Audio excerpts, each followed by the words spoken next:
Good evening, everybody. Welcome to a Campfire Ghost Tales. Now, usually Campfire Ghost Tales you see out with other people who are here with you, but sadly I'm here by myself. I have got my super duper spooky dog. Now, if Scooby-Doo was incarnated, he would be Scooby-Doo. This dog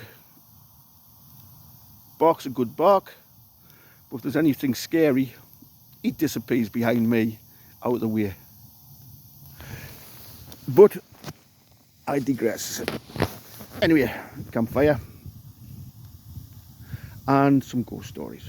Now, the first few ghost stories, they are going to be ghost stories what have happened to me. The first one, I've only told a handful of people. I've never told my family this ghost story. This what happened to me. I've never told them. This, if they listen to it, this is the first time they would have ever heard it.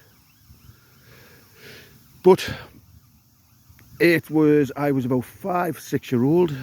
We lived in Pavilion Terrace, Burnhope, and our yard, it was a yard, then there was the toilet and a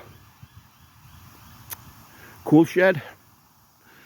There was a gate, which the gate was on an angle and it went out, and the next door neighbour gate came, and then we had a shared alleyway which took us onto the back street. Many a fine night playing on the back street with the people who lived in Pavilion Terrace. It was a great little place to play. Further up was the gardens, and across was Kenny Barron's field, and further across was the Cop Pond, the Cop area, the marshes. Anyway, it was late at night, and in the room, I think at the time I was sleeping in the same room as my mum and dad. My mum and dad, they must have been downstairs, but it was late at night, and I heard a noise. And first I thought it was my dad coming in from the pub. The pub just used to be up the top of the street, and I heard the noise and I thought he was coming in from the pub, so I had a look out the window. It was me dad. It was me dad walking in. This figure came in, and it was a figure of a human body, but the head, it had a head of a cat. And that's, I was stunned. I froze looking at it. Then it was joined by another, again, figure. The figure had the body of a human, but a head of a cat. Now this cat, I could see its whiskers, and it looked like it had a fish in its mouth. I don't know what was happening there, but like I say, it freaked us out. Now these two figures were looking at the front door. I moved, I made a noise, and they looked up directly at me. And they just stared at us. They stared at us. I don't know how long they stared at us, but it totally and utterly freaked us out. I was terrified. I eventually came out the spell or whatever they'd done to us, and eventually jumped under the covers. I was terrified. After that, for a while, it took us a long time to go to bed. I have to say it, I did, when I was young, I used to watch horrors. Hammer House of Horror, all them old films, Dracula, Frankenstein, all that. I can remember my mum telling us that I even once watched Rosemary's Baby when I was about 8 or 9, and every time the adverts were coming on, she was saying that it's finished, because my mum was terrified, but I'm saying no, it's still got a bit to go. I used to take a sleep on a Friday afternoon so I could watch the Friday night horror. But 5 or 6, that totally freaked me out. Anyway, jump forward. The next time, it wasn't a ghost story. It was one of my first investigations.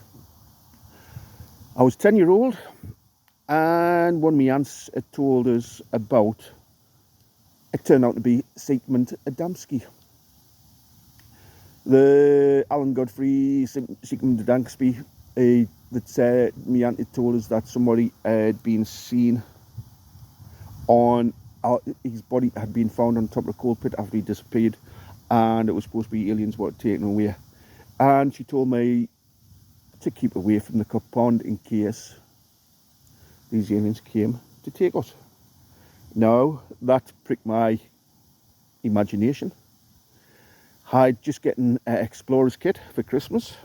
Yes, this explorer's kit contained binoculars, a notebook, a map, a water bottle, a camera. The camera you could put, it was a proper camera, you could put 13mm camera filament into the camera, which I did have. I had a little backpack. With this little backpack, I got some jam sandwiches. At that age, it was always jam sandwiches. You going on an adventure? Jam sandwiches. Bottle of water and jam sandwiches. Anyway, I had camera, binoculars, notebook, map, jam sandwiches, water bottle, and the most important thing, to catch the aliens, some bait. This bait was my younger cousin. I have to apologise to him, Alwyn. I have to apologise to you. I took you on that time. I don't know if you remember it, but I took you. I was told you were going looking for aliens. I was taking you as bait. The plan was send you out into the middle of the field. I hide. When the aliens came and abducted you, I get the photos. I get you photos of you getting abducted, and I would have confirmation that aliens existed. Luckily for you, the aliens never came. That was my first foray into investigations.